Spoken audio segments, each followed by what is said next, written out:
एक ही सीरीज की एक एक कर लाइन गिनोगे तो वो तो गिनने में आ जाएगी। बट अगर कोई बोले कि बताओ ब्रैकेट सीरीज की फोर्थ लाइन में या ब्रैकेट सीरीज की फोर्थ लाइन इमिट होने के लिए इलेक्ट्रॉन कहां से कहां जाएगा, ब्रैकेट सीरीज की फोर्थ लाइन में इलेक्ट्रॉन कहां से कहां जाएगा बताओ। 9 से 5th, 8 से 8 से 4 है, ठीक है। पास्ट एंड सीरीज की सेवेंथ लाइन में 10 10 to 3, ठीक है। 3 अच्छा, ये अपन ऐसे कर सकते हैं, पर इससे एक और फास्ट तरीका भी है। क्या कि हमको पता है किसी भी फोटोन के इमिट होने में जिसमें अपन स्पेक्ट्रल सीरीज पढ़ते हैं, इमिट होने में इलेक्ट्रॉन हायर ऑर्बिट से लोअर ऑर्बिट आता है, हमेशा हायर ऑर्बिट से लोअर ऑर्बिट आता है। तो हमको एक सीरीज के नाम से लोअर ऑर्बिट तो पता चली जाता है। सीरीज का नाम जैसे मैं बोला लाइमन, तो लोअर ऑर्बिट क्या होगा, छोटा ऑर्बिट कौन सा होगा, 1 कहाँ 2 होगा। मैंने बोला नहीं, लाइमन इज 1, राइट। अगर मैंने बोला फंड सीरीज तो लोअर ऑर्बिट क्या होगा, 5th Brackett series 4, Paschen series 3, हमर सीरीज 2 एंड सो ऑन। तो जैसे ही मुझे पता चला कि सीरीज क्या है, जो n1 है लोअर ऑर्बिट है, उसको अपन बोल दे क्या वो सीरीज नंबर के बराबर है। n1 is equal to series number. अगर लाइमन सीरीज है तो लाइमन सीरीज कौन सी सीरीज होती है, 6 में से लाइमन कौन सी है, फर्स्ट तो n1 1 होता है, बामर में n1 2 होता है, पाशन में n1 3 होता है, ब्रैकेट में n1 4 होता है ना। तो किसी भी ट्रांजिशन में n1 क्या होता है, उसका सीरीज का नंबर, राइट। और n2 क्या है, तो सीरीज का नंबर एक ज्यादा प्लस लाइन नंबर, ये n1 n2 निकालने का तरीका हो गया। अब मैंने बोला third line of Balmer series, तो बेसिकली तुमको n1 n2 ही तो बताना है। बामर सीरीज के लिए n1 क्या होगा, 2 2 सेकंड होती है वो सीरीज, और n2 2 प्लस थर्ड लाइन तो 5। 5 बामर सीरीज की थर्ड लाइन में इलेक्ट्रॉन फिफ्थ ऑर्बिट से सेकंड ऑर्बिट में आएगा, फिफ्थ ऑर्बिट से सेकंड ऑर्बिट में आएगा। आया समझ में फॉर्मूला। तो थर्ड लाइन थर्ड लाइन पूछी थी ना, थर्ड लाइन पूछी थी, तो थर्ड लाइन में क्या करना है, सीरीज नंबर प्लस लाइन का नंबर, तो 2 और 3 जोड़ दिया।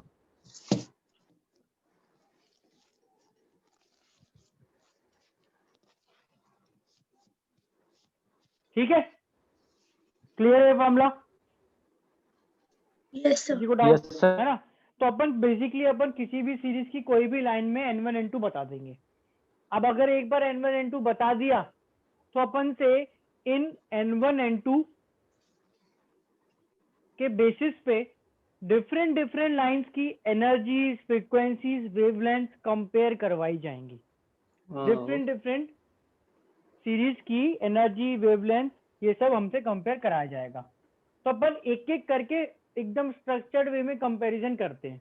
कृष्णा बेटा माइक बंद करो। ये लाइमन सीरीज की सारी लाइन बना रखी है मैंने। इनमें बताओ सबसे कम एनर्जी गैप, सबसे कम एनर्जी गैप किस ट्रांजिशन में होगा, मतलब लाइन के बेसिस पे फर्स्ट बताना। Line first line first line of 2 to 1 या फर्स्ट लाइन, है ना।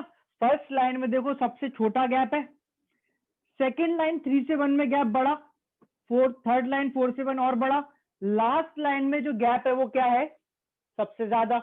13 volts कैन वी से इन एन और not an, in a spectral series, कोई भी सीरीज उठा लो, जो फर्स्ट लाइन है किसी भी स्पेक्ट्रल सीरीज में, जो फर्स्ट लाइन है उसके फोटोन की एनर्जी मिनिमम होती है। बोलो मैं अक्रॉस सीरीज कंपेयर नहीं कर रहा। लाइमन सीरीज में इनफाइनाइट लाइंस हैं, तो लाइमन सीरीज की जो पहली लाइन है उसकी एनर्जी सबसे कम होगी। सारी लाइंस में नहीं, ध्यान से समझना, सारी लाइंस में नहीं बोल रहा हूं मैं, किसी भी एक सीरीज में, लाइमर पकड़ लो, बामर पकड़ लो, पाशन पकड़ लो, उसमें जो फर्स्ट लाइन है उसकी एनर्जी मिनिमम होगी। समझ आ रहा है? यस भाई अगर कोई बोले नहीं सर आपने लाइमन का एग्जांपल लेके किसी में भी बोल दिया, बामर में देखो, ये देखो अलग कलर से बनाता हूँ। बामर सीरीज की अगर अपन फर्स्ट लाइन बनाए तो ये देखो 3 से 2, सेकेंड लाइन 4 से 2 और लास्ट लाइन इंफिनिटी से 2। इसमें सबसे कम लाइन, सबसे कम एनर्जी किस लाइन की है बामर सीरीज में? Third first line. 3 से 2 विच इज बामर की फर्स्ट लाइन, अल्फा लाइन। आ रही है बात समझ में?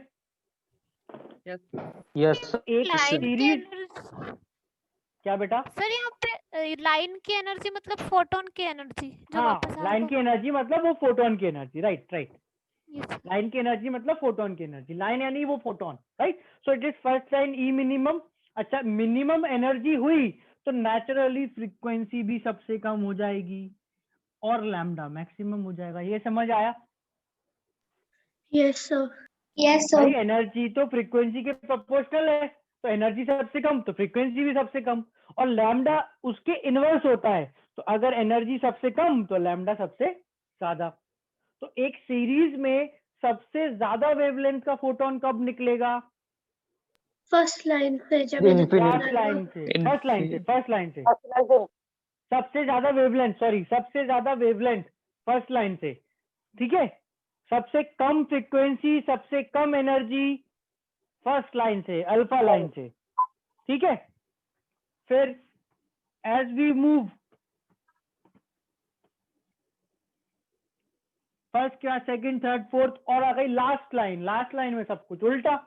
लास्ट लाइन में अगर अपन चेक करें तो रिस्पेक्टिव सीरीज में लास्ट लाइन में एनर्जी मैक्सिमम होगी, फ्रीक्वेंसी भी मैक्सिमम होगी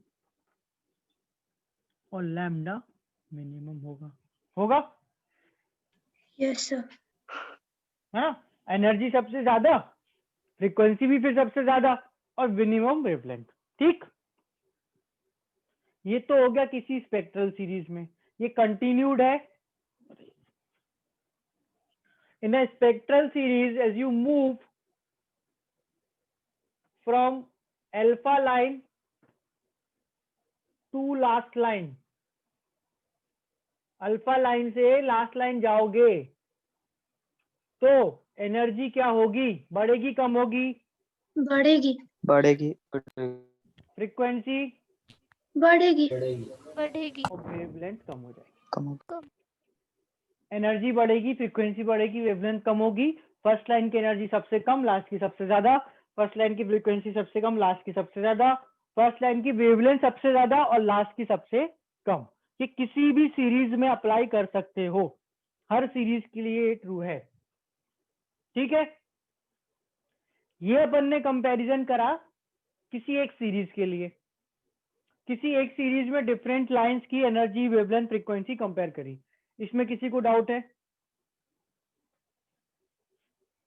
क्लियर है सबको, है ना? अब अपन क्या करेंगे, अब अपन अक्रॉस सीरीज कंपैरिजन करेंगे, एक सीरीज को दूसरी से कंपेयर करेंगे।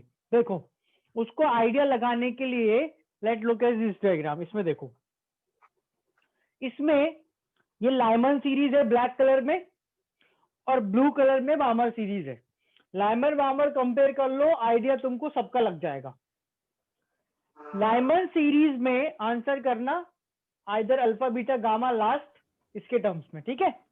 लाइमन सीरीज में सबसे कम एनर्जी किस लाइन की है? First line. Alpha line alpha alpha line, है ना, अल्फा लाइन, ये रही वो लाइन, ठीक है। बामर सीरीज में सबसे ज्यादा एनर्जी किस लाइन की है? बामर में लास्ट सबसे लाइन। ज्यादा, last line, last line, alpha beta gamma delta आता जाएगा और आखिरी लाइन की एनर्जी सबसे ज्यादा होगी। एक बार लाइमन सीरीज की फर्स्ट लाइन की एनर्जी यानी उस फोटोन की एनर्जी और बामर सीरीज की लास्ट लाइन के फोटोन की एनर्जी निकालते हैं वैल्यू। तो लाइमन सीरीज के फर्स्ट लाइन की फोटोन की एनर्जी होती है 10.2 इलेक्ट्रॉन वोल्ट। याद है ये energy? Yes. sir. Yes, sir. -13.6 और -3.4 और 0, तो इन दोनों का डिफरेंस 10.2। अच्छा एक बार चलो तुम ही निकालो बामर सीरीज के लास्ट लाइन की फोटोन की एनर्जी, बामर के लास्ट लाइन की 3.4 3.4. 0 और -3.4 का डिफरेंस यानी 3.4। अब यार देखो ध्यान से समझना, कंफ्यूजन नहीं होना चाहिए। मैंने तुमसे पूछा लाइमन सीरीज की सबसे कम एनर्जी बताओ, तुमने बोला फर्स्ट लाइन और वो 10.2 है। इसका मतलब लाइमन सीरीज की सारी लाइंस की एनर्जी 10.2 से ज्यादा होगी। Yes, sir. भाई Yes, sir. सबसे कम 10.2 है तो बाकी तो ज्यादा होंगी ही ना। Yes sir. क्लियर? ये बामर की सबसे ज्यादा एनर्जी है, इसका मतलब बाकी लाइंस की एनर्जी इससे कम होगी बामर की। Yes, sir. Yes sir. ध्यान से देखना, अगर बामर की मैक्सिमम एनर्जी लाइमन की मिनिमम एनर्जी से कम है, बामर की मैक्सिमम एनर्जी भी लाइमन की सबसे छोटी एनर्जी से कम है, तो पूरी बामर सीरीज लाइमन से छोटी हो गई। Yes, sir. Yes, sir. Yes, sir. Yes, sir. Yes, sir. भाई अगर इसकी सबसे ज्यादा वाली एनर्जी भी इसकी सबसे कम से भी छोटी है, तो ये पूरी सीरीज की हर लाइन इसकी किसी भी लाइन से छोटी होगी। Yes, sir. Yes, sir. और अगली लाइन, अगली सीरीज जब बनाओगे पास्चन, वो पूरी वो बामर इससे भी से छोटी होगी। और अगली ब्रैकेट उससे भी छोटी और अगली फंड उससे भी छोटी और हम Yes, सबसे sir. छोटी। तो जब हम सीरीज में Lyman, Balmer, Paschen, Brackett, Pfund, Humphrey series में नीचे की तरफ जा रहे हैं, मतलब लाइमन से हम्फ्री की तरफ जा रहे हैं, लाइमन से हम्फ्री की तरफ जा रहे हैं, तो एनर्जी ऑफ फोटोन, किसी भी लाइमन की लाइन की एनर्जी कंपेयर्ड विद, हर्ष बेटा माइक बंद करो जल्दी फटाफट, किसी भी लाइमन की एनर्जी, किसी भी लाइमन की एनर्जी बामर की एनर्जी से क्या होगी? ज्यादा बड़ी ज्यादा। ज्यादा हो। तो मतलब लाइमन से बामर आने पर एनर्जी क्या होगी? लाइमन से बामर आने पर एनर्जी कम। Three. डिक्रीज। होगी। कम होगी। ठीक। एक चीज आ गई, बाकी तो निकाल ही लेते हैं, तो समझ आ ही गया है कि एनर्जी सोचना है, बाकी तो निकल जाएगा। ओवरऑल ध्यान से सुनो, मैंने तुम्हें दो कंपैरिजन बताए हैं। अगर एक ही सीरीज में देखें तो लाइन का नंबर बढ़ते बढ़ते एनर्जी बढ़ती है। अपन बस एनर्जी समझ लो, बाकी प्रोपोर्शनलिटी से निकाल लेंगे। एक ही सीरीज में लाइन का नंबर बढ़ाओगे एनर्जी बढ़ेगी, मतलब फर्स्ट की सबसे कम, लास्ट की सबसे ज्यादा। क्लियर है सबको? Yes, sir. और अगर और- सीरीज वाइज चले तो जैसे जैसे सीरीज का नंबर बढ़ेगा एनर्जी कम होगी, यानी जितने बाद की सीरीज लोगे उसमें एनर्जी उतनी कम होगी। यानी अगर कोई बोले कि बताओ फंड और पास्चन में, फंड और पास्चन में किसकी एनर्जी ज्यादा होगी? Question. पास्चन। पास्चन की। फंड की एनर्जी कम, मतलब इन जनरल सबकी एनर्जी कम है, किसी को भी उठा के कंपेयर कर लो। क्लियर है ये सब? थ्योरेटिकल क्वेश्चंस में Yes, sir. अपन हर बार जब दो चीज कंपेयर करवाई जाती है तो कंपेयर करके नहीं निकालते, हम क्या करते हैं, हमको जनरल आइडिया है, बोला ब्रैकेट सीरीज की पहली और तीसरी लाइन के बीच में किसकी एनर्जी ज्यादा, तो ब्रैकेट सीरीज की पहली और तीसरी में जैसे जैसे सीरीज का नंबर बढ़ेगा एनर्जी बढ़ेगी, तो तीसरी की ज्यादा है तीसरा। ना। किसकी वेवलेंथ ज्यादा, तो तुम पहले क्या करोगे, पहले एनर्जी पे आओ। उसने पूछा वेवलेंथ ज्यादा मतलब एनर्जी कम, तो पहली की एनर्जी कम होगी। देखो कंफ्यूजन होता है, गलती कहाँ हो जाती है कि कभी एनर्जी पूछेगा कभी वेवलेंथ पूछेगा। तो सोचो एनर्जी में, डायग्राम वेवलेंथ का थोड़ी है, डायग्राम किसका है, इसको क्या बोला था अपन ने? एनर्जी लेवल एनर्जी लेवल है। एनर्जी और डायग्राम दिमाग में बैठ गया भाई, डायग्राम दिमाग में बैठ गया कि हाँ इसमें सारी एनर्जीज हैं। दिख रहा है कि ये लाइन बड़ी है, ये और बड़ी है मतलब एनर्जी ज्यादा, और बड़ी मतलब एनर्जी और ज्यादा, और बड़ी मतलब एनर्जी और ज्यादा। बात समझ आई? Yes sir. ठीक है। तो अपन ने ऑलमोस्ट सारी एनर्जीज लाइन निकालने का तरीका समझ लिया, उनके कंपैरिजन कर लिए, विदविन सीरीज कंपैरिजन कर लिया, बिटवीन सीरीज कंपैरिजन कर लिया। अब बात आती है एक्चुअल कैलकुलेशन की कि ठीक है कंपैरिजन तो हो गया, अब ये बताओ कि एक्चुअल एनर्जी होगी कितनी या एक्चुअल वेवलेंथ होगी कितनी। EP is energy of photon, yes this E is energy of photon सब जगह। एक्चुअल एनर्जी होगी कितनी अगर अपन से कोई ये पूछे तो उसके लिए देखो क्या करेंगे, है ना। कोई मुझे बताना करोगे क्या। सो ये जैसे मैंने लिखी लाइमन की पहली लाइन, लाइमन की फर्स्ट लाइन, लाइमन के फर्स्ट लाइन के फोटोन की एनर्जी क्या है, डायग्राम में दिखा है 10 Difference. 10.2. 10.2। तो इसके करस्पॉन्डिंग इस फोटोन की जो वेवलेंथ होगी वो कैसे निकालोगे। Inversely Equals to hc by lambda. EP equal h c by lambda करके, पर उसमें तो बहुत मेहनत लगती है। पहले ईपी को, क्योंकि एच सी बाय लैम्डा तुम यूज कर रहे हो, तो पहले तुमको ईपी को कन्वर्ट करना है टू जूल। ये तो इलेक्ट्रॉन वोल्ट में है, ये तो इलेक्ट्रॉन वोल्ट में है। सर आपने वो बताया था ना, इनवर्सली इनवर्स। हाँ तो मैंने एक फॉर्मूला और बताया था, अब अपन उसको बार बार यूज करेंगे। That formula was 12400 by lambda, 12400 by lambda. तो EP is equal to, EP in electron volt is equal to 12400 by lambda. ये फॉर्मूला याद करो, बताया था मैंने। यस सर, एंगस्ट्रॉम के यस सर। हाँ तो अगर ईपी इलेक्ट्रॉन वोल्ट में है, तुमको ये फॉर्मूला सीधा लैम्डा एंगस्ट्रॉम में दे देगा। तो कोई बोले बताओ बताओ लैम्डा क्या है फर्स्ट लाइन का, तो लैम्डा इज 12400 बटे 10.2 आ गया, 1216 आ जाएगा, सीधा खत्म, एंगस्ट्रॉम में वेवलेंथ आ गई। तो कहने का मतलब ये है कि इस डायग्राम से कुछ वैल्यूज यूज करके if you can figure out energy of photons, अगर दो लाइन के लिए जो n1 n2 है, जो लाइन के लिए n1 n2 है, उनके बीच का डिफरेंस निकाल लो, तो इससे लैम्डा तो आ जाएगा। आ रही है बात समझ में? Yes sir. Yes, sir. तो लैम्डा आ जाएगा, है ना। This is one way of doing this. तो व्हाट वी डू इज, जैसे मेरे को किसी ने बोला किसी लाइन की वेवलेंथ बताओ, तो मैं सीधा क्या करूंगा, मैं उस लाइन की पहले डेल्टा ही निकालूंगा और 12400 से डिवाइड कर दूंगा। ठीक है, एक बार अपन इस तरीके से किसी लाइन की वेवलेंथ निकाल के देखते हैं, एक्चुअल कैलकुलेशन करके देखते हैं। Let's try. ये हटा दो, लिख लिया। सर 2 मिनट नोट कर ले सर, प्लीज प्लीज।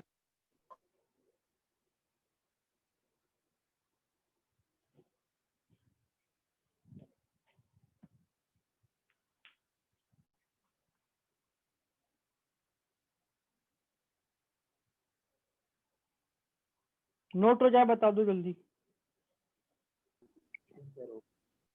हो गया?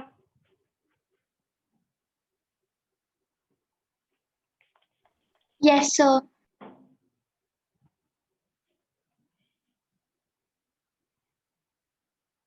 देखो एक कैलकुलेशन है, सब लोग करना फटाफट। क्वेश्चन है calculate the wavelength of second line of Balmer series in He plus ion. Calculate the wavelength of second line of Balmer series in He plus ion. करो कैलकुलेट। एक वेवलेंथ निकालने के लिए अभी as of now should strike दिमाग में कि EP बता दो बस, लैम्डा तो निकाल देंगे हम, है ना। एनर्जी बता दो, लैम्डा तो हम निकाल देंगे। और एनर्जी के लिए बोला अच्छा किसी लाइन की एनर्जी निकालना है तो n1 n2 बता दो, z बता दो। तो अलग से निकाल कर N1 N2 लिखो, Z लिखो, डेल्टा E का फॉर्मूला लगाओ और फिर वो 12400 वाला फॉर्मूला लगाओ।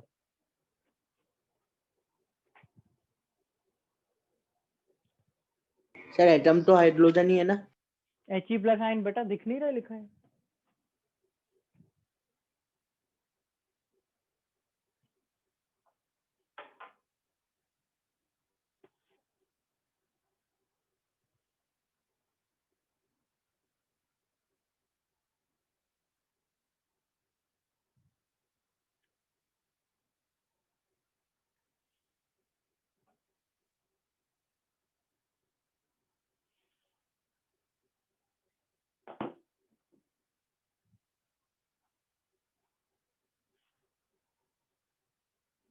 कैलकुलेशन करो भावेश, अप्रोक्स वैल्यू बात बताओ, ऐसे थोड़ी आंसर छोड़ते हैं अपन।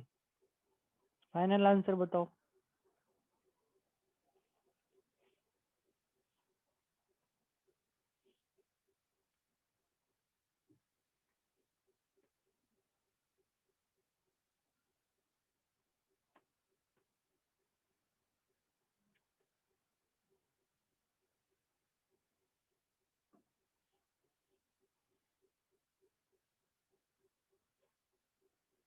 कृष्णा गलत, भावेश का ठीक है आंसर।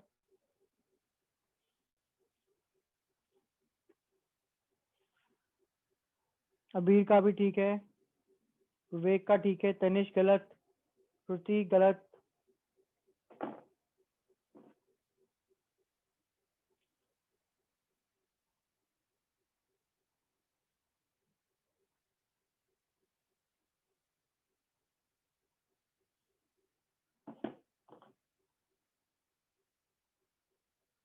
आदर्श गलत,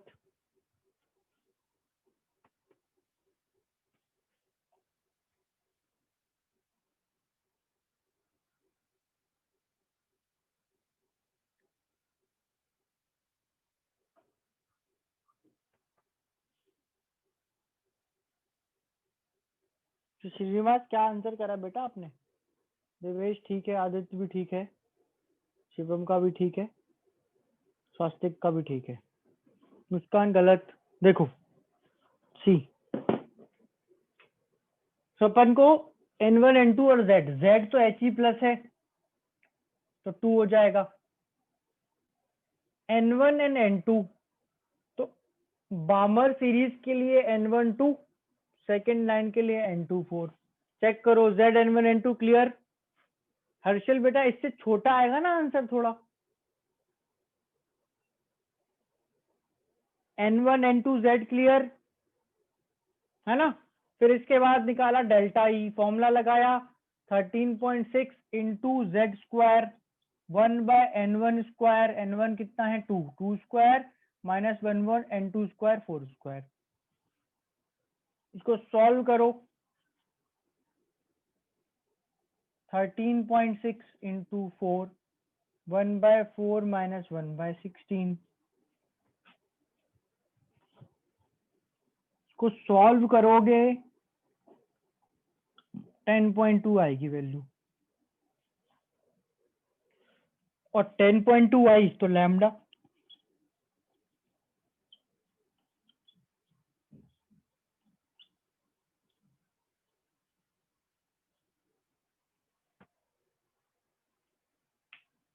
अप्रोक्स 1215 एंगस्ट्रोम।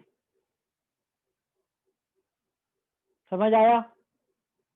कृष्णा, मुस्कान, अर्पित, सौर, जो गलती कर रहे हो आप, श्रुति, पहले एनर्जी 12400 से डिवाइड लैम्डा। चेक करो, डाउट है किसी स्टेप में? No, sir. चलो let's see, this is the one way to calculate. आपको किसी भी एटम आयन की किसी भी सीरीज की लाइन की वेवलेंथ निकालना है, यूज दिस, ठीक है? इससे आप हमेशा निकाल पाओगे। इसी का एग्जैक्ट सेम चीज करने का एक तरीका और होता है।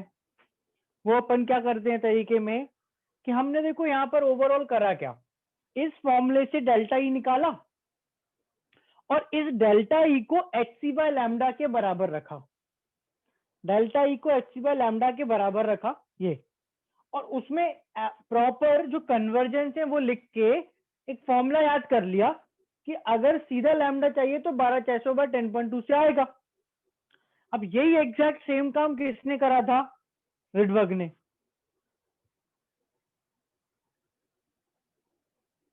It is you have to always, sir बेटा हमेशा यूज करना है जेड स्क्वायर। तो it is that mostly we take hydrogen as atom if it is not given or if it is mentioned as hydrogen, we take it to be z equal to 1, but you always have to use z equal to 2 or 3 or whatever is given.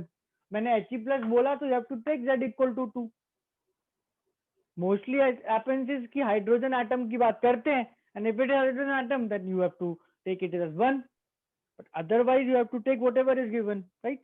Like so next is जो ये अपन use कर रहे हैं, इससे अपन lambda निकाल तो रहे हैं but indirectly, basically we are finding energy पहले और फिर उससे लैम्डा निकाल रहे हैं। तो रिडबर्ग ने क्या करा, दिमाग लगाया, उसने बोला कि देखो मेरा तो और कुछ होना नहीं है, ऐसा करते हैं अपने नाम पे फॉर्मूला बना लेते हैं। वो अपन भी बना सकते थे चाहते तो, पर उसने पहले बना लिया। उसने क्या करा, उसने बोला कि ये देखो ये तो बहुत लंबा तरीका है, ऐसे कौन करेगा, थोड़ा सा दिमाग लगाओ, एनर्जी निकाल के वेवलेंथ कौन निकालता है, मैं तुमको सीधा वेवलेंथ निकालने का फॉर्मूला बताऊंगा। 1/λ equals RH into z square 1/n1 square minus 1/n2 square. ये सीधा वेवलेंथ निकालने का फॉर्मूला। अब भाई ने करा कुछ नहीं है, क्या करा है कि जो ई था, जो डेल्टा ई था उसको hc बाय लैम्डा रखा और वो 13.6 बाय hc को अपना नाम देके RH रिडबर्ग कांस्टेंट बोल दिया। वेरी स्मार्ट, मतलब करना कुछ है नहीं है, थोड़ी सी मैथ लगाई, वो भी कैलकुलेटर से कर लिया, कुछ नहीं है। 13.6 लिखा होता था यहाँ पे, ये देखो ये लिखा है, अपॉन hc यहाँ चला गया, डिवाइड करा, बोल दिया RH है, ये मेरे नाम का कांस्टेंट है। RH क्या है? Rydberg constant. तो नोबेल प्राइज मिल गया, और क्या चाहिए बताओ। अरे वाह। मतलब एक कैलकुलेटर में नंबर डिवाइड करने में तो बस इतना ही किया उसने। मुझे तो इतना ही पता है। 109655 सेंटीमीटर इनवर्स। 109 नहीं 109678 है, सॉरी 75 नहीं है, 678। हाँ, so, ये अपन बेसिकली यूज करेंगे तो कैन फाइंड आउट हाँ RH की वैल्यू से लैम्डा। तो ये अगेन एक तरीका हो गया टू फाइंड आउट। हाँ बेटा सर, तो इंडियंस को क्यों नहीं मिला? इंडियंस ने भी तो बहुत किया ऐसे फॉर्मूले वगैरह बनाए, उनको क्यों नहीं मिले नोबेल प्राइज? तुम ले लेना नोबेल प्राइज जाके, तुम्हारा हक है उस पे, है ना। पार्शियलिटी होती है, क्या करूं। Right, so this is Rydberg formula. If you check formula तो एक्चुअली वही का वही है जो अपन अभी पिछले क्वेश्चन में कर रहे हैं, करना अपन को वही है, बट डिफरेंस बस ये आ जाएगा कि इस फॉर्मूले से अपन को क्या होगा, सीधा लैम्डा की वैल्यू मिलेगी।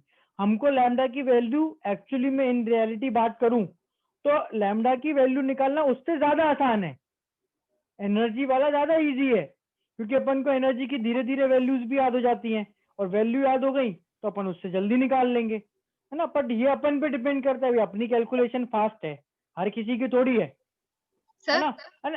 हाँ बेटा सर वो एक बार फॉर्मूला कैसे है एक बार बता दीजिए ना, उसमें मेरा थोड़ी डिस्कनेक्ट हो गया था। ये फॉर्मूला कैसे आया वो तुम मजाक कर रहा था, फॉर्मूला रिडबर्ग ने निकाला है। तो यहाँ ऐसा ही स्टार्ट कर रहे हैं पढ़ना बेटा, वो तो मैं मजाक कर रहा था, इतना सा कर दिया और नोबेल प्राइज मिल गया, करा होगा उसने कुछ और। तो कोई प्रूफ नहीं है मतलब ना? प्रूफ तो क्या है, सारी चीजें मिला के इक्वल hc बाय लैम्डा रख दो, इक्वल hc बाय लैम्डा रख दो और इक्वल hc बाय लैम्डा रख के आ जाएगा ये। Okay sir.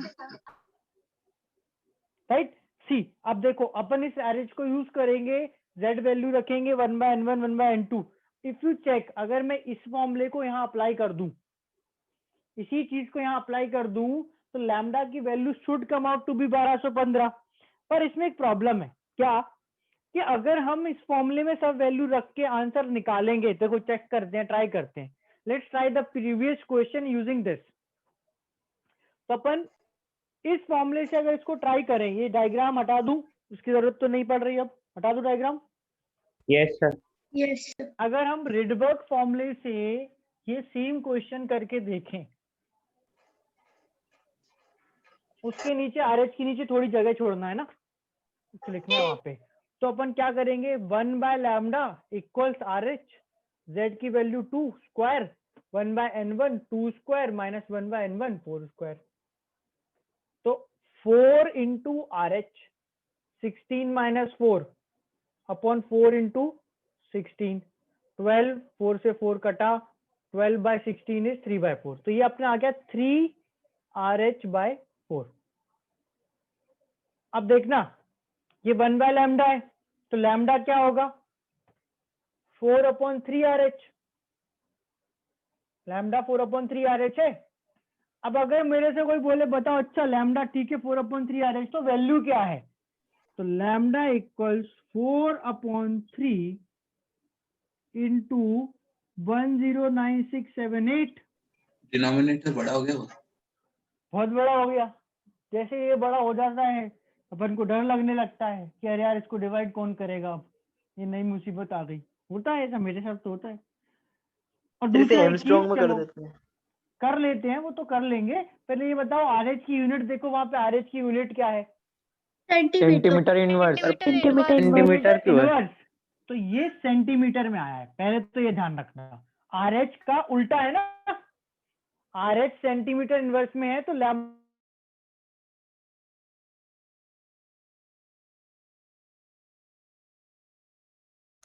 सर आपका वीडियो रुक गया है। सर लेग हो गया। सर वॉइस सर, रिकॉर्डिंग आपका वीडियो रुक गया है। मेरे को वीडियो पॉज हो गया। अब आप लैग हो रहा है सर। सर मुझे लगा कि मेरा नेट खराब हो हाँ गया। सर, मेरे को ऐसा डर Yes, लगा sir. कि मेरा नेट कर वीडियो रुक चलो, जाता है चलो। तो हमको लगता है कि हमारा गया। हाँ तो खराब तो तुम्हारा इंटरनेट है, मेरा तो अच्छा है। नहीं सर आपका सर है। हमारा सबका हाँ सर सबका गया सर, अभी सबका गया। सन सन सबका साथ में गया। सर दोबारा से बता देंगे सेंटीमीटर के बाद से। हाँ मैं बोल रहा हूँ RH जो है ना, उसकी यूनिट अपन ने लिखी है सेंटीमीटर इनवर्स, ये वैल्यू ये यूनिट। तो अगर मैं 1 ये मतलब यहाँ पे RH की वैल्यू रखूं, तो लैम्डा इज 4/3 RH। तो अगर ये सेंटीमीटर इनवर्स में है तो लैम्डा किस में आएगा, सेंटीमीटर। सेंटीमीटर में। अच्छा इस फॉर्मूले को देखो, इसको देख लो या एक्चुअल फॉर्मूले को देख लो। हर बार व्हेन यू कैलकुलेट लैम्डा, हर बार जब भी तुम लैम्डा कैलकुलेट करोगे उसकी कैलकुलेशन में 1/RH आएगा। हर बार कैलकुलेशन में RH नीचे आएगा और डिवाइड करने में अपन को डर लगेगा। तो अपन करते क्या है कि RH की बजाय 1/RH की वैल्यू ही याद कर लेते हैं। 912 एंगस्ट्रॉम है ना कीर्तिका, 912 याद करिए अप्रॉक्स। Yes sir. क्योंकि जब हर बार ही रखना है तो पागलों जैसे बार बार कौन डिवाइड करेगा, एक बार याद कर लो, काम आसान हो जाएगा। देखो ये लिखा है 4/3 इंटू 1/RH, तो lambda is equal to 4/3 into 912। या कोई वैल्यू है ना। सर 915, 916, 16। 915 भी एग्जैक्ट नहीं है, 16 भी एग्जैक्ट नहीं है। एग्जैक्ट तो रेडवर्क को पता है क्या है, या बोर को पता होगा, है ना, या बामर सीरीज की लाइन है तो बामर को पता होगा। अपन ने अप्रॉक्स वैल्यू निकाली है, जो ऑप्शन में मिल जाए चूज कर लेना, है ना। अप्रॉक्स चलो तुमको ज्यादा है तो लो इसको 16 कर लो, मुझे क्या है। अप्रोक्सीमेट का साइन तो मैंने दोनों जगह लगाया है ना। दिस इज फास्ट, मतलब अगर तुम ऐसे करोगे ना तो ये भी फिर तरीका फास्ट ही है। वैसे लग रहा था कि एनर्जी को 12400 से डिवाइड करके निकालो जल्दी आंसर आएगा, पर अगर 1/RH याद कर लें तो इससे भी जल्दी आ जाएगा। दूसरी चीज, ये दोनों जो सॉल्यूशंस हैं जिससे अप्रोक्स सेम आंसर आ रहा है, इसमें किसी को डाउट है? No sir. काम एक ही होता है दोनों से, है ना, काम एक ही होता है। एज पर योर यूज तुम इसको यूज करो। अब रिडबर्ग ने अगर हम देखें बेसिकली तो हमारे लिए तो ऐसा कुछ नहीं किया, ये तो हम वैसे ही कर लेते भाई। ये नया फॉर्मूला क्या काम का, जब हम काम पहले ही कर पा रहे हैं, हमें लग रहा है उससे हमारा आंसर जल्दी भी आता है, तो फिर फायदा क्या। तो फायदा अपन देखो निकालते हैं, फायदा हर चीज का होता नहीं है, कभी कभी अपन को निकालना पड़ता है कि भाई रेडबर्ग फॉर्मूले का फिर करें क्या।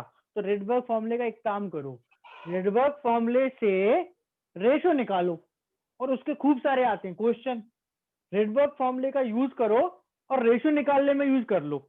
जैसे फॉर एग्जांपल एक क्वेश्चन करते हैं, ये हटा दूं बीच वाला। यस सर, पूरा हटा दो सर। Yes sir. रेडबर्ग फॉर्मूले का यूज बताता हूँ तुम्हें, जो कर सकते हो तो वो 13.6 वाले फॉर्मूले से भी हो सकता है, पर रेडबर्ग से करें तो this is question, find the ratio of lambda maximum and lambda minimum of Balmer series in H atom। Barmer series के मैक्सिमम वेवलेंथ और मिनिमम वेवलेंथ का रेशियो निकालना है। मैं सॉल्व करके दिखा रहा हूं स्ट्रेट अवे कैसे सॉल्व करेंगे। तो सबसे पहले अपन बोलेंगे लैम्डा मैक्स का मतलब होता है ई मिन, होता है मैक्सिमम वेवलेंथ एनर्जी मिनिमम। तो बार्मर सीरीज में मिनिमम एनर्जी आएगी 3 से 2 में, समझ आई बात। ये देख लो 3 से 2 बार्मर सीरीज, याद है बार्मर सीरीज यस क्या सर, होती थी? Yes sir. Yes sir. Yes sir. Electron 2 में आता था, और मिनिमम के लिए फर्स्ट लाइन 3 से 2।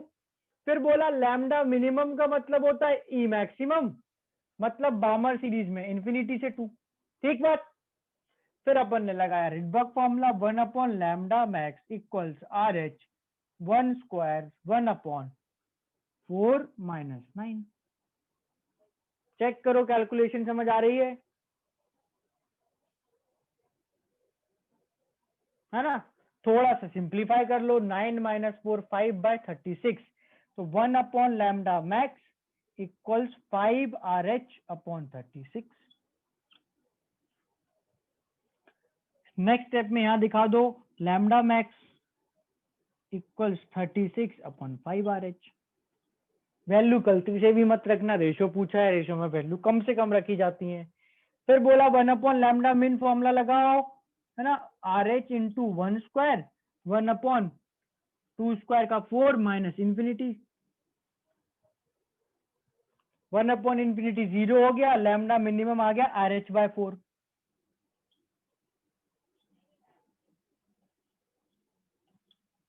तो लैम्डा मिनिमम क्या आ गया 4/RH।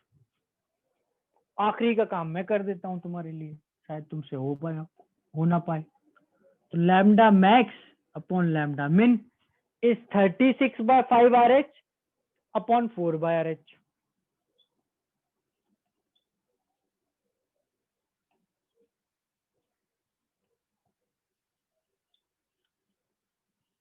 (9/5).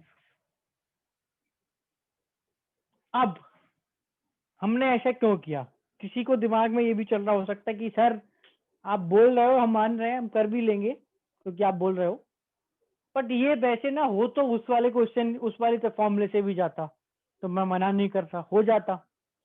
पर होता क्या है कि अगर हम कभी एनर्जी वेवलेंथ की वैल्यू निकाल लें और वैल्यू निकाल के इस तरह के क्वेश्चन में कंपैरिजन करें तो डिफिकल्ट होता है। देखो होता क्या है कि अपन ने निकाला 9/5, आंसर क्या आया अपना 9/5, ठीक है। 9/5 डिवाइड करो डेसिमल्स में कितना होता है, 1.4 1.8 1.8। तो जब तुम लैम्डा की वैल्यूज निकाल के 12400 से डिवाइड करके लैम्डा की वैल्यू निकाल के रेशो निकालोगे तो तुम्हारा आंसर 1.8 आएगा if you solve it correctly. और फिर तुमको रेशो में इसको डिवाइड करके आंसर मैच करना पड़ेगा। ऑप्शन 9/5, 5/9, 4/3, 3/4 ऐसे दे रखे होंगे, तो उसमें अपना टाइम वेस्ट होगा। तो मैं टिप देता हूं, जब भी क्वेश्चन रेशो का आए, मिनिमम कैलकुलेशन जितनी कम हो पाए। कोई भी कांस्टेंट की वैल्यू मत रखो, रेशो में हमेशा कांस्टेंट कटते हैं, हमेशा। तो मैंने RH की वैल्यू नहीं रखी, मैं RH की वैल्यू रख दूंगा, दोनों की वैल्यू निकल जाएगी, रेशो आना है वही का वही। उसमें कैलकुलेशन में टाइम भी वेस्ट होता है और फिर ऑप्शन चेक करने में भी टाइम वेस्ट होता है, ठीक है ना, ये ध्यान रखना है। तो this is one of the use Rydberg फॉर्मूले का, इससे अपन रेशियो निकालते हैं। लैम्डा मैक्सिमम क्यों, लैम्डा मिनिमम कौन सा, समझ आया? लैम्डा मैक्सिमम, लैम्डा मिनिमम, पहली Yes, चीज sir. लिखना है कि मैक्सिमम। Yes, sir. तो एनर्जी क्या, देखो ध्यान रखना, अगर ये नहीं लिखेगी ना तो ये ट्रांजिशन गलत निकल जाएगा। मिनिमम एनर्जी फर्स्ट लाइन की होती है, ये अपन के दिमाग में बैठा है। मिनिमम एनर्जी फर्स्ट लाइन की होती है, फर्स्ट लाइन कौन सी है वो भी पता है, बट एनर्जी और लाइन में अच्छे से दिमाग में बैठा होता है। सीधा लैम्डा सोचना अ बिट डिफिकल्ट होता है, क्योंकि अपन के विजुअली डायग्राम दिमाग में, अपन ने बार बार डायग्राम बना बना के समझ लिया कि अच्छा ये पहली लाइन, ये आखिरी लाइन, इसकी एनर्जी कम, इसकी एनर्जी ज्यादा। तो सारा कंपैरिजन किसका करा है अपन ने, एनर्जी का, ठीक है। नेक्स्ट क्वेश्चन आपको सॉल्व करना है, उसके लिए मैं पहले हिंट देता हूं फिर क्वेश्चन दूंगा। पहले हिंट फिर क्वेश्चन। ये जो Sir? 1 लैम्डा है, हाँ बेटा, सर रिडबर्ग का एक ही कांस्टेंट है ना? हाँ RH ही है, मतलब वैल्यू इधर उधर होती रहती है। सर हमने एनसीईआरटी में जब पढ़ी थी तो उसमें सर 2 कांस्टेंट दिए थे और दोनों का नाम एक ही था, रिडबर्ग कांस्टेंट। सर वो जो अपन वेलोसिटी का फॉर्मूला लिखा था ना, उसमें एक कांस्टेंट था 2.8 into 10⁶, वो भी दिया था रिडबर्ग कांस्टेंट, और एक ये वाला। नहीं, वो तो V0 होता है, ये RH है, अपन ये RH यूज करेंगे। हाँ सर, वो उसमें ऐसा लिखा था तो हम कंफ्यूज हो गए थे। ठीक है, ये RH है, Rydberg constant, this is the Rydberg constant. Yes sir. Right, हाँ मैं बोल रहा हूँ कि हम इस फॉर्मूले से निकालते तो वेवलेंथ है, बट फॉर्मूला 1/λ का है ना। ये 1/λ, 1/λ किस पैरामीटर ऑफ फोटोन के प्रोपोर्शनल होता है डायरेक्टली? लैम्डा तो ठीक है वेवलेंथ है, 1/λ किसके प्रोपोर्शनल होगा? फ्रीक्वेंसी फ्रीक्वेंसी के, वेव नंबर के और एनर्जी के, सबके होता है। तो जब भी तुमको इन तीनों का किसी का रेशो निकालना है, फ्रीक्वेंसी का रेशो, एनर्जी का रेशो, वेव नंबर का रेशो, तो सीधा 1/λ का रेशो निकाल देना है ना। पहले तुम ट्राई करो इक्वेशन और फिर अपन देखते हैं कैसे करना था।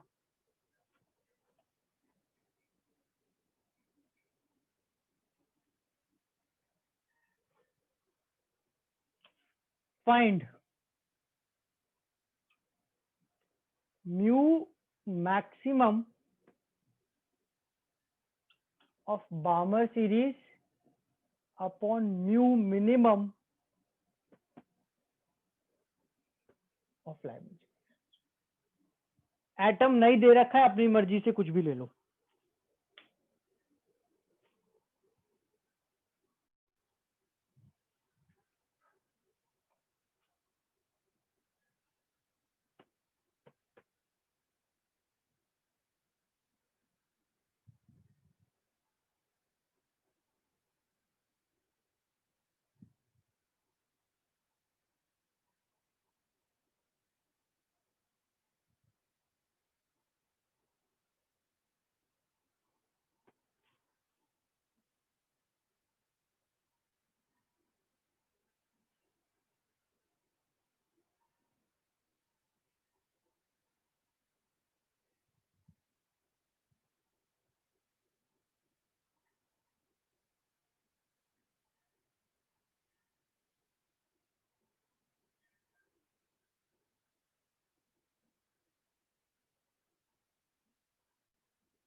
सर 1/3।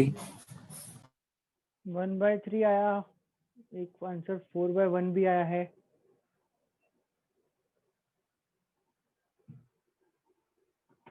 म्यू मैक्सिमम ऑफ बामर, सबसे पहले लिखना म्यू मैक्सिमम मतलब एनर्जी कौन सी, और ट्रांजिशन कौन सा? मैक्सिमम।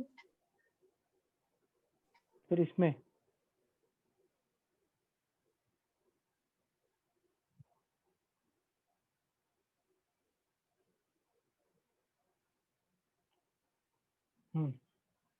चलो, भावेश का ठीक है आंसर, आदर्श गलत, यश गलत, सर सेकंड वाला भी श्रीनिवास- गलत है।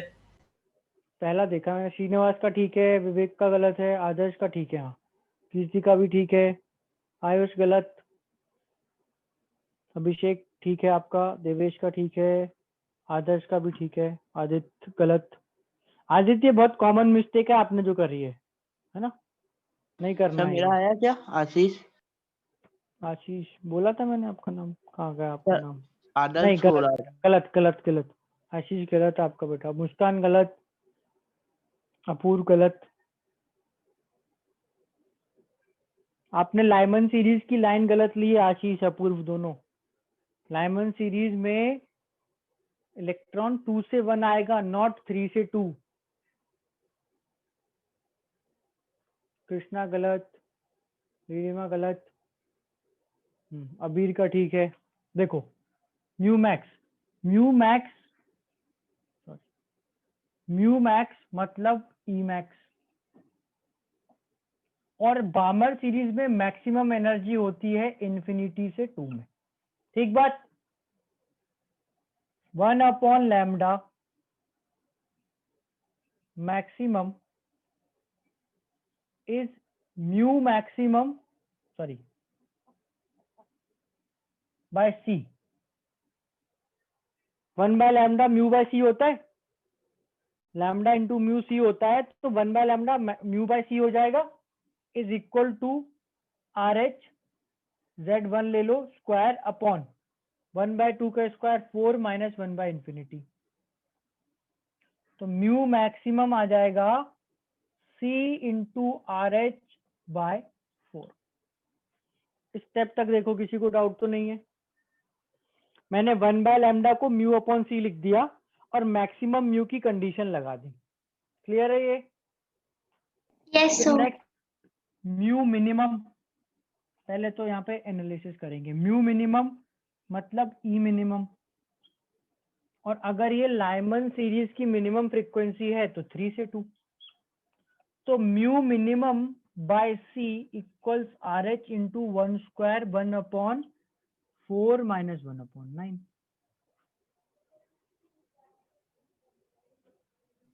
सर ये 3 से 2 क्यों होगा सर लाइमन में? हाँ, 3 से 2 कहाँ से आ गया? 2 से 1 होगा। सॉरी, मैंने किसी को बोला था ना कि गलत है, तो मेरे दिमाग में रह गया 2 से 1। सॉरी, मैं किसी को बोल रहा था ना कि गलत है, तो मेरे दिमाग में वो रह गया। Right, Yes, sir. ई मिनिमम 2 से 1। So basically what is mu minimum? It is C into R H 4 minus 1 3/4। इन दोनों का रेशो क्या है? CRH/4 और CRH इंटू 3/4।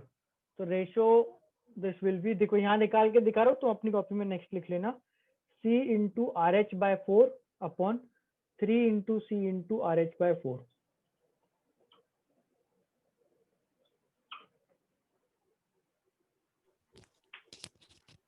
ठीक है, चेक करो, एनर्जी वाले फॉर्मूले से निकाला था, तो उससे यही कर आ रहा है सकते ना? Yes sir. ठीक है, कर सकते हो, बिल्कुल कर सकते हो। एनर्जी वाला फॉर्मूला इज सीधा डायरेक्टली प्रोपोर्शनल टू फ्रीक्वेंसी, उससे भी कर सकते हो। सब वो अपन कर ने एक सकते हो क्वेश्चन अभी, किया था ना। डायरेक्ट एक मिनिमम वेवलेंथ मैक्सिमम वेवलेंथ कर सकते हो, पर कंफ्यूज हो जाओगे कभी कभी, उसमें तुम कंफ्यूज हो सकते हो उसमें, इसलिए ऐसे कर लो, मान जाओ बात। यस सर हाँ बेटा, सर वो आपने कहा था ना, वो 3 to 2 लिया, मैंने 2 to 1 लिया था, लेकिन कैलकुलेशन मिस्टेक हो गई थी वहां पे। सर हम्म सर इस फॉर्मूला में सर बाकी शब्दों से कैंसिल हुई जाता है, तो सर सीधे 1/n1 square minus 1/n2 square के रेशियो नहीं ले सकते? अलग अलग एटम दे देता है कभी कभी एग्जामिनर, तो जेड भी नहीं कैंसिल होगा फिर। जेड बच जाएगा। तो ठीक है, वो तो तुम इट्स लाइक तुम फास्ट करना चाह रहे हो, तो तुम्हें दिमाग में देख लिया, अच्छा कांस्टेंट तो हट जाएंगे, नहीं ले रहे, ठीक है, यू कैन डू दैट, कर लो, है ना? राइट, तो वन ऑफ दीज टाइप के क्वेश्चन के लिए आप ये फॉर्मूला यूज करेंगे। नेक्स्ट कैटेगरी है ना, नेक्स्ट कैटेगरी के लिए नो हिंट, हिंट नहीं दे रहा, करके देखो। इफ इसको यूज करते हैं, स्पेस कम पड़ रहा है।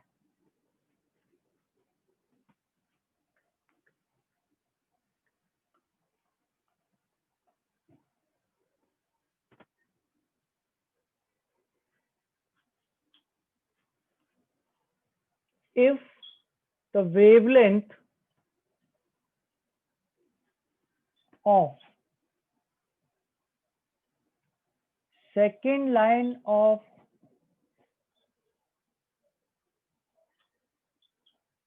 Balmer series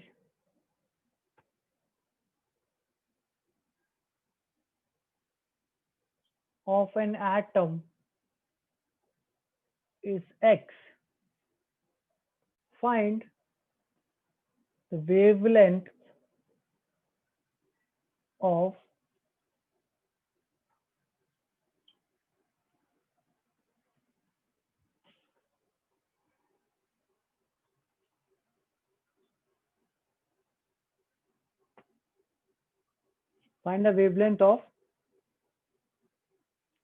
third line of Paschen series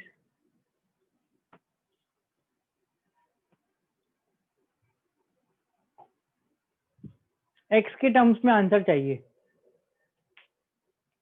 बामर series की सेकेंड लाइन की वेवलेंथ जो भी होती हो, अगर वो x है तो third line of Paschen series की वेवलेंथ क्या होगी।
लास्ट लाइन में पास्टन सीरीज है।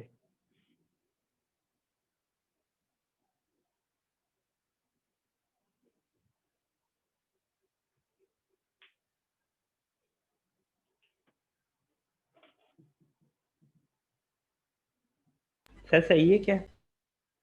एक सेकेंड,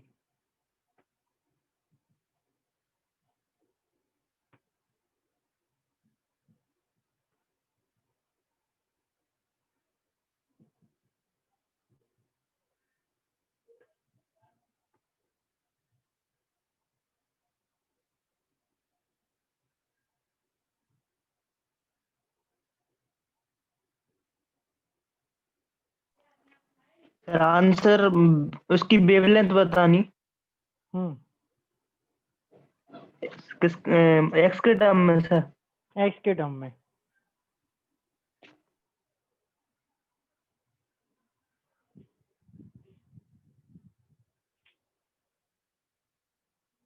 देखो सर 2 सेकंड। आंसर देखो, आदर्श बेटा आपका तो गड़बड़ हो रहा है आंसर, पर बाकी लोग जिनने भी आंसर निकाला है, क्रॉस चेक करने का तरीका बता रहा हूँ, खुद करना चेक। सोचो, सेम एटम में पास्टन सीरीज की वेवलेंथ ज्यादा होती है या बामर की, उस बेसिस पे आंसर जज कर सकते हो। पास्टन सीरीज तक आते आते एनर्जी कम होगी बढ़ेगी? बामर से पास्टन की एनर्जी कम होगी, तो वेवलेंथ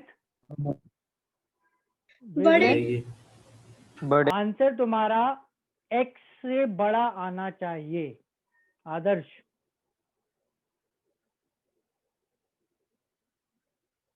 ये चेक करने का तरीका है, मतलब ठीक है सॉल्व तो करना ही पड़ेगा, नहीं तो नंबर कैसे पता चलेंगे कि वो नंबर क्या है।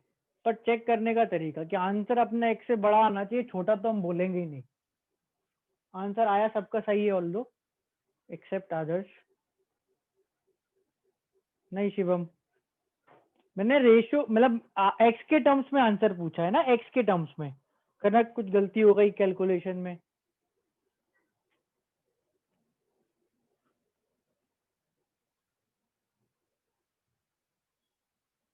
x के टर्म्स में आंसर। हाँ बेटा अभिनव आपका ठीक है, अभिनव, विवेक, देवेश, श्रुति, सही है आंसर आपका। सर जेड एलिमिनेट होगा ना? अबीर का भी ठीक है। जेड नहीं, जेड तो सेम ही है, एटम वही का वही है। RH एलिमिनेट कर दो। अश्विनी ठीक है आंसर आपका। इस फॉर्म में नहीं करा जाता ऑल दो आंसर, डिवाइड करके मत करो, डिवाइड करे बिना ही आंसर यूजुअली ऑप्शन में ऐसे दिया होता है, बट आंसर ठीक है आपका। ठीक है, सो 9x/4 आंसर आएगा है ना, 2.25x या 9x/4। सी हमको बोला wavelength of second line of Barmer series, तो हमने लिखा लैम्डा 1/λ2 ऑफ बार्मर, सीधा RH Z² 1 बार्मर सीरीज की सेकेंड लाइन कहां से कहां जाएगा इलेक्ट्रॉन? 2 से बार्मर 4। सीरीज की सेकेंड लाइन 4 से 2, तो 1/4 - 1/16। थोड़ा सा इसको कर लो सॉल्व, उल्टा कर देंगे सॉल्व कर देंगे, दोनों सब कुछ एक साथ। तो λ2 ऑफ बार्मर इक्वल्स 16 - 4, 12/4 × 16, 12 से 3 कटा 3/16, उल्टा करेंगे तो 16/3 RH। ठीक है, फिर ऐसे ही 1/λ3 of portion RH × Z², Z मैंने 1 ले लिया है, कुछ भी ले सकते हो, मैंने 1 ले लिया, दोनों में सेम लेना। 1 पार्शियल सीरीज की थर्ड लाइन, पार्शियल सीरीज की थर्ड लाइन कहां से कहां जाएगा इलेक्ट्रॉन? 6 से 3 1/9 - 1/36 है ना, रिवर्स कर दो, क्रॉस मल्टीप्लाई करके सब्ट्रैक्ट, तो λ3 of partial is equals 1/RH।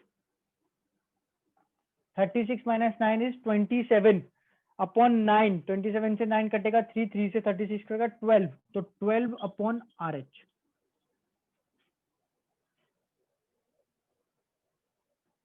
इन दोनों को कर दो डिवाइड। क्यों डिवाइड करते हैं? रेशो में ऐसा ही करना चाहिए। λ2 of Balmer upon λ3 of partial equals, divide करो क्या बच रहा है, मैं डिवाइड करके दिखाता हूँ, चलो 16/3 RH डिवाइडेड नीचे 12 ऊपर RH, RH से RH कैंसिल, यहाँ से आ जाएगा 4, यहाँ से आ जाएगा 3। ये वैल्यू अपन को कितनी दी है क्वेश्चन में? x। ये x दिया है ना, तो x upon λ3 of partial equals 4/9। इसको यहाँ ले जाओ, इसको यहाँ ले जाओ,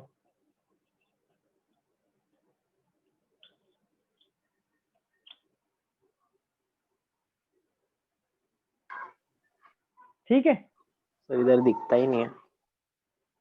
बिल्कुल ही नहीं दिख रहा क्या? दिख रहा है सर। सर वो वीडियो का वो आ जाता है इधर।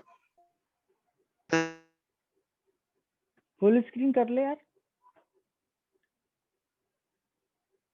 तो वो सब मोबाइल में बोल रहा होगा, सब मोबाइल में आ जाता है। यस सर, पोर्ट्रेट मोबाइल में मोड आ करके जाता है। देख ले, पोर्ट्रेट मोड पे रख ले। यस सर, हो गया। ठीक है ना, राइट। सो ये देखो बेसिकली इसमें अपन ने कैलकुलेशन में नया फॉर्मूला तो कुछ यूज करा नहीं है, मैं तो तुम्हें बस स्टेप्स में कुछ तरीके बता रहा हूँ कि ऐसा हो तो ऐसा कर लेना। देखो जब भी अपन को रेशो निकालना है तो ठीक है, रेशो की अप्रोच लगाएंगे, बट एक वैल्यू देके, किसी भी चीज की एक वैल्यू देके उसी के टर्म्स में दूसरी वैल्यू पूछी हो तो भी तुम रेशो वाली अप्रोच लगा सकते हो। It is a good approach. एक वैल्यू देके उसके टर्म्स में कुछ पूछा हो, जैसे यहाँ पे λ2 ऑफ बार्मर दे के λ3 ऑफ पार्शियल पूछा, तो मैंने उनका रेशो निकाला, जो दिए वैल्यू रखी, जो नहीं दे रखी वो आंसर में आ जाएगी। है ना। राइट, लास्ट चीज जो अपन आज करेंगे इज, चलो एक चीज पूछो, सब लोगों को ये कैलकुलेशन जो है समझ में आ गई, क्या क्या कैलकुलेशन सर मुझे एक चीज पूछना है। Yes sir. हाँ बोलो बोलो सर बोलो। जैसे अपन वो आप ये सीरीज बताई आपने, लेमन टू भामर, भामर टू पेशेंट, फिर जो ब्रैकेट में जाएंगे सर, पहले इंक्रीज होगी मतलब अपनी वेवलेंथ और फिर डिक्रीज होगी, फिर इंक्रीज फिर डिक्रीज, ऐसा चल रहा है क्या हाँ। कंसेप्ट? ऐसा चल रहा है, पर अपन उस तरह से नहीं याद करो। देखो मैंने जैसे बताया वैसे करो ना, कि एक सीरीज से दूसरी सीरीज में जाएंगे, लाइमन से बामर सीरीज जाओगे तो एनर्जी कम होगी, यानी किसी भी लाइमन की एनर्जी से किसी भी बामर की एनर्जी कम, उससे किसी भी पास्टन की एनर्जी कम, उससे किसी भी ब्रैकेट की कम, उससे किसी भी फंड की, और उससे सबसे कम हम्फ्री की एनर्जी, और मतलब नेचुरली वेवलेंथ ज्यादा। कहाँ 3x/4 है लास्ट में, 9x/4 है अथर्व, है। और अगर अपन एक ही सीरीज में कंपेयर करें तो फर्स्ट लाइन से सेकंड की एनर्जी ज्यादा, सेकंड से थर्ड की एनर्जी ज्यादा, थर्ड से फोर्थ की ज्यादा, एंड सो ऑन। तो दो तरह की कंपैरिजन है, एक सीरीज के अंदर फर्स्ट लाइन से लास्ट लाइन में एनर्जी बढ़ती है, और एक सीरीज में पहली सीरीज से दूसरी की एनर्जी कम, तीसरी की और कम, थर्ड की और कम, एंड सो ऑन। राइट, इसी तरह से आप इसको याद रखो। जल्दी से करना है कैलकुलेट, है ना, इसके बेसिस पे कुछ डिस्कशन भी करेंगे। कैलकुलेट द वेवलेंथ अप्रॉक्स, है ना, रफ कैलकुलेशन करना है। Approx wavelength in angstrom for first and last line of बामर series in a jet. Approx values निकाल के बताओ, फर्स्ट और लास्ट लाइन ऑफ बामर सीरीज की वेवलेंथ कितनी होगी। सर अप्रॉक्स के बाद क्या लिखा है? इन एंगस्ट्रोम फॉर,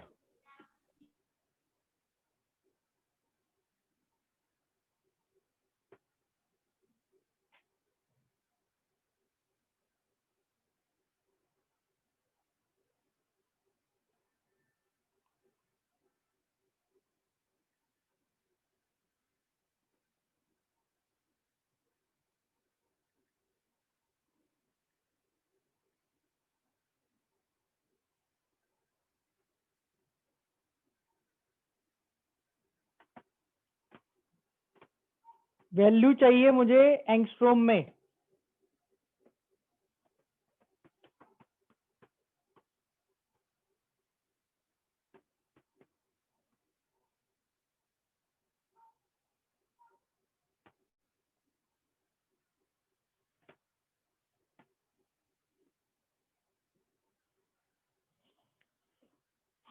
ठीक है कृष्णा, भावेश एक वैल्यू तो ठीक है। एंगस्ट्रोम में वैल्यू चाहिए, एंगस्ट्रोम में वैल्यू चाहिए, हर्षल, आयुष।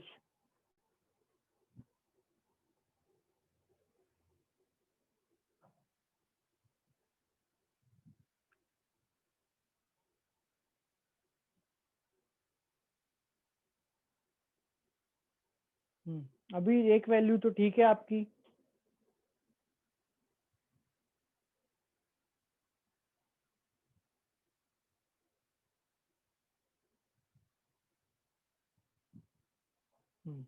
ठीक है, फाइनल वैल्यू देवेश गलत है, आदित्य गलत, देवेश की ठीक है, कनक गलत, आदित्य गलत।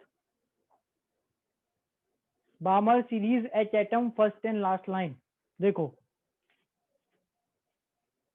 पहले last line बामर series N1 2 N2 infinity और Z हाइड्रोजन है 1 upon lambda last line equals RH 1 square 1 upon 2 का स्क्वायर 4 माइनस 1 अपॉन इंफिनिटी। तो 1 upon lambda last line is RH by 4 which means lambda of last line lambda of last line is 4 upon RH which means 4 into 912 यानी कि 3648 approx ये आ जाएगी। ठीक है। सात्विक में ना डिवाइड होगा नहीं तो 1 अपॉन RH की वैल्यू रखी है ना मैंने 912 तो 1 अपॉन RH की वैल्यू रखी है मैंने 1 अपॉन लैम्डा नहीं पहले लिखो first line बामर series N1 2 N2 3 और Z इक्वल्स 1 है ना। 1 upon lambda alpha line RH 1 square 1 by N1 का स्क्वायर 4 माइनस 9 4 माइनस 9 5 बाय 36 तो 1 upon lambda alpha equals 5 RH by 36 which means lambda alpha equals हो जाएगा 36 by 5 into 912। ये approx कितना आता है तो 65 कितना 66 चलो ठीक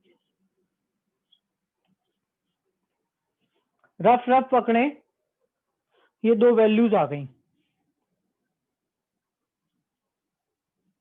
फर्स्ट लाइन लास्ट लाइन। ठीक है कैलकुलेशन देख लेना ऐसे ही करना होती है जल्दी जल्दी। ये फर्स्ट लाइन की वेवलेंथ ये लास्ट लाइन की वेवलेंथ।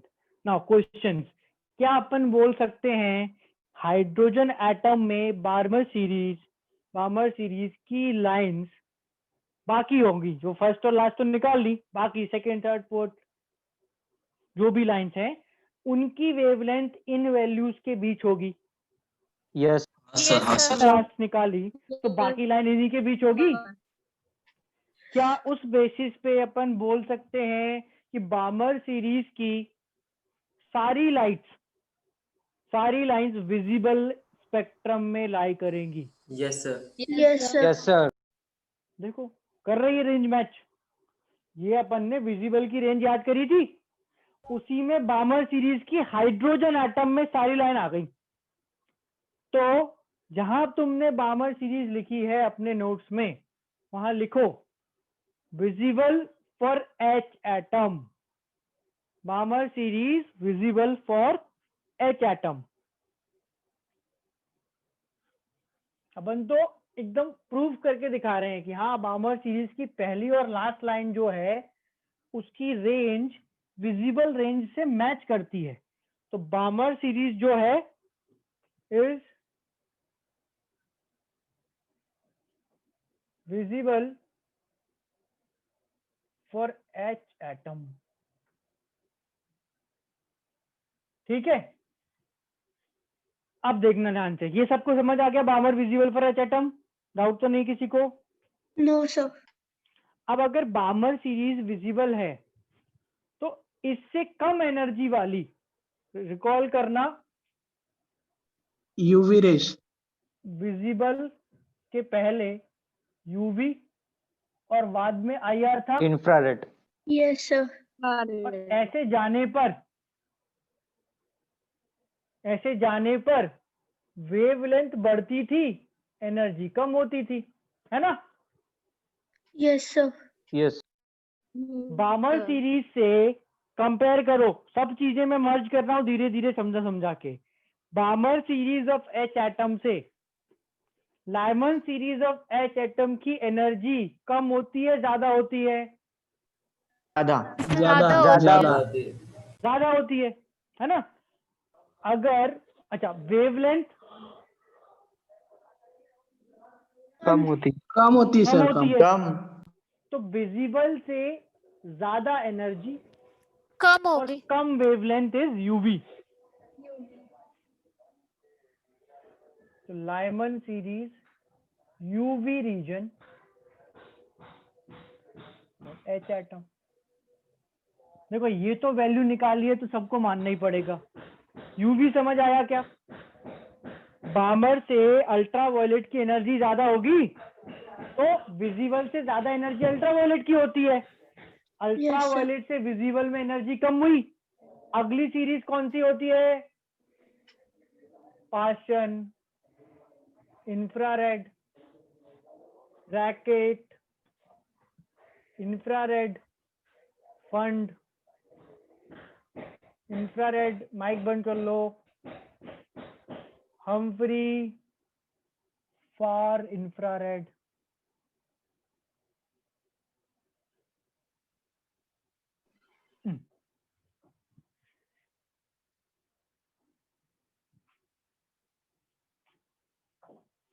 हमने जो एनर्जी कंपैरिजन करा था डिफरेंट सीरीज में उसको यूज कर रहे हैं हम।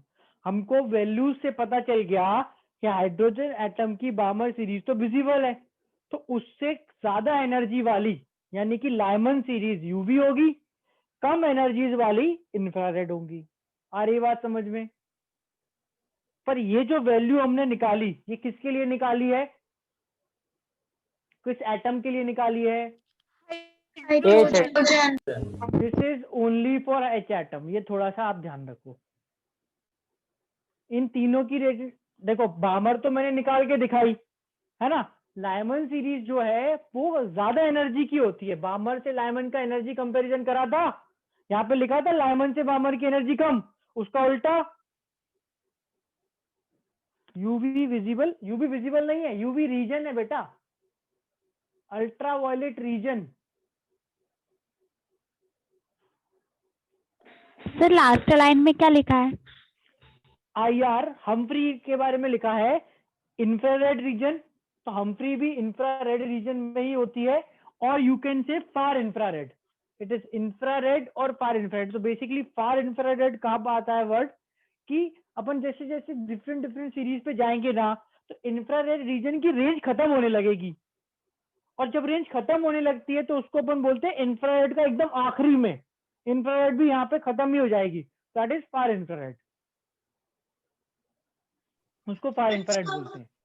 तो इसका मतलब जब इलेक्ट्रॉन बामर सीरीज में आएगा तो उससे जो फोटोन निकलेगा वो विजिबल होगा। यस विजिबल होगा।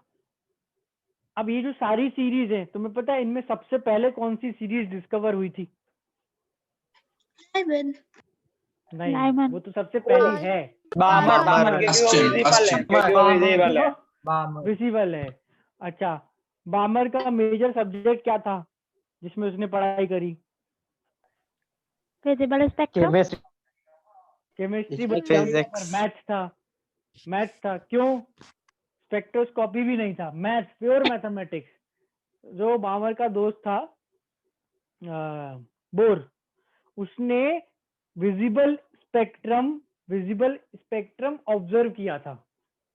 उसने देखा हाइड्रोजन एटम से विजिबल लाइट निकल रही है और अपना डिवाइस लेके सारी लाइट की वेवलेंथ कैलकुलेट कर ली। वो बामर सीरीज की first, second, third, fourth line थी। बोला यार ये 4 नंबर है, ये एक ही सैंपल ऑफ एटम से निकलने वाली लाइट की वेवलेंथ है, इनका रिलेशन नहीं समझ आ रहा। तो बामर जो मैथमेटिशियन था उसने रिलेशन दिया 1/λ equal sum constant k into 1/4 minus n square, where n is a number greater than 3, 4, 5, 6 and so on. यहीं से रेडबर्ग ने चोरी करी थी। अच्छा ये के है, सर ये सारे अपना नाम दे देता हूँ। ये तो बामर सीरीज की वेवलेंथ है। 4 तो 2 का स्क्वायर हो गया है ना, और 3 का स्क्वायर रखोगे तो पहली लाइन, 4 का स्क्वायर दूसरी लाइन, 5 का स्क्वायर तीसरी लाइन, ये वेवलेंथ आई थी है ना। सर ये सारे साइंटिस्ट एक ही एरा के? क्या साइंटिस्ट एक ही एरिया के हैं? हाँ एरा सर एरा वो तो श्योर दोस्त ना भी हो तो एरा तो सेम है। मतलब एज इन ऐसा हो जाता है कि कोई कॉलेज में पढ़ने आया और कोई पीएचडी कर रहा है ऐसा, फिर वो उसके अंदर पीएचडी करने लगते हैं और फिर वो डिस्कवरी साथ में मिलके करते हैं। जैसा आइंस्टाइन और मैक्सवेल का था, तो मैक्सवेल जो था वो आइंस्टाइन के असिस्टेंट थे।